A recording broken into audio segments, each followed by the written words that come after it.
Changing the oxygen tanks. When an oxygen tank is empty, the oxygen alarm in the autoclave area outside of surgery will sound and illuminate a light in the low range of the oxygen meter. The alarm mute button may be pressed to disable this alarm. It is critical to change oxygen tanks immediately when empty to ensure a constant supply of oxygen to both surgery and ICU. The oxygen tanks are located in the oxygen closet at the back of the indoor play yard.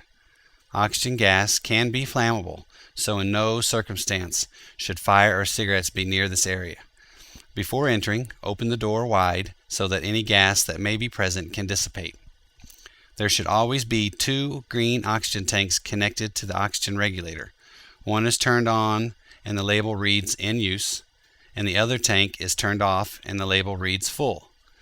To change tanks, you must first switch from the "in use" tank to the "full" tank. To do this, first close the valve on top of the "in use" tank, then follow the pigtail hose to the regulator's manifold and close that valve as well. Next, open the valve on the "full" tank, then follow the pigtail hose to the regulator's manifold and open that valve as well. Finally, remove the "full" tab from the label, leaving the tank in use. Now that we are using a full tank, we need to replace the empty tank with a full one. First, remove the "in use" tab from the label, leaving the tank empty. Then, after verifying that the tank's valve is closed, gently disconnect the pigtail hose from the end of the tank. You may hear the pressure release from the hose for 1 to 3 seconds. Next, remove the safety chain that is holding the tanks in place.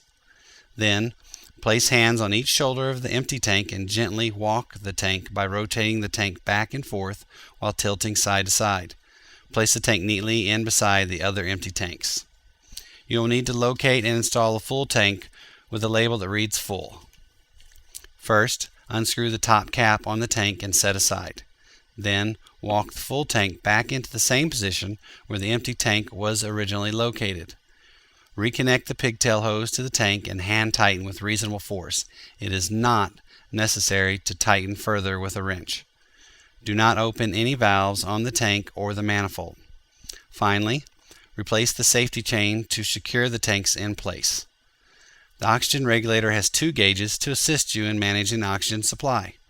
The right gauge displays the kPa of the tank. A full tank will read about 12,000 to 16,000 kPa. As the tank is emptied, the kPa will fall down past the 3,000 to 4,000 mark. The left gauge displays the PSI of the oxygen system. The PSI should not change as a tank is emptied. The PSI of the oxygen system must stay very near the 52 mark. If the oxygen alarm sounds and illuminated a light in the high range, then the valve on the oxygen regulator may need to be adjusted counterclockwise. This will lower the PSI of the system.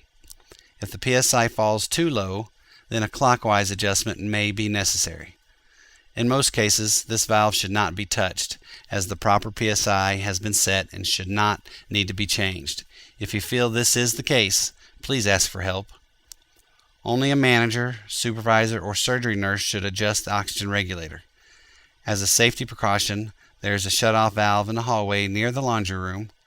These valves will allow you to turn the medical gases off in the main part of the building. This would be critical in case of a fire where oxygen is burning or is near another burning object.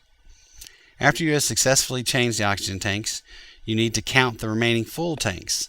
If there are 5 or fewer full tanks remaining, please notify the supervisor or surgery nurse immediately.